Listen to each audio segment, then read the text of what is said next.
की अण्णासाहेब पाटील महामंडळ पहिली योजना समजून घेतली पाहिजे, त्याची कागदपत्र काय ते समजून घेतलं पाहिजे. अण्णासाहेब पाटील महामंडळ योजना कशी आहे की वैयक्तिक व्याज परतावा योजना आहे.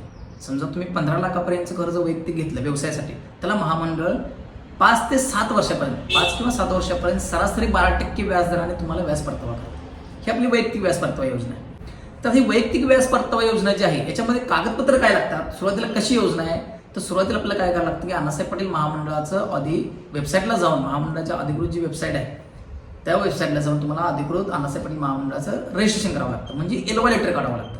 आता ही एलवा लेटर काढण्यासाठी कागदपत्र काय लागतात, त्याच्यामध्ये तुमचं आधार कार्ड असेल, पॅन कार्ड असेल, शाळा सोडल्याचा दाखला असेल, रेशन कार्ड असेल किंवा बँक पासबुक असेल किंवा तत्सम ॲड्रेस प्रूफ जे तुमचं काय आहे ते कागदपत्र असतील. त्याच्यानंतर तुमचं जातीचा दाखला असेल, मी शाळा सोडल्याचा दाखला किंवा जातीचा दाखला, तुम्ही दोन्हीपैकी काहीतरी जोडू शकता.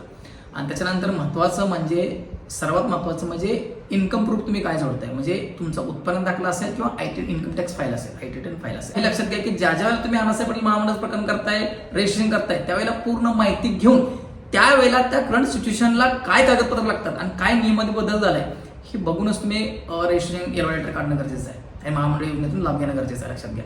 त्याच्यामुळे कागदपत्रामध्ये तुम्हाला समजलं असेल, याच्यामध्ये आधार, पॅन, रेशन, शाळा सोडलेला दाखला किंवा जातीचा दाखला, त्याच्यानंतर तुमचा उत्पन्न दाखला किंवा आयटी रिटर्न फाईल असेल, रेशन कार्ड असेल किंवा बँक पासबुक असेल आणि तुम्हाला अकाउंट डिटेल्स महामंडळामध्ये रजिस्ट्रेशन करताना टाकावे लागतात. ते अकाउंट डिटेल्स तुमचे असणं गरजेचं आहे. हे जे कागदपत्र ज्यावेळेला तुम्ही सगळे महामंडळाच्या पोर्टलला अपलोड करता, स्कॅन करून व्यवस्थित रजिस्ट्रेशन करतात, त्यावेळेला तुम्हाला एलवा लेटर इश्यू होतो किंवा एलवा लेटर निघतं.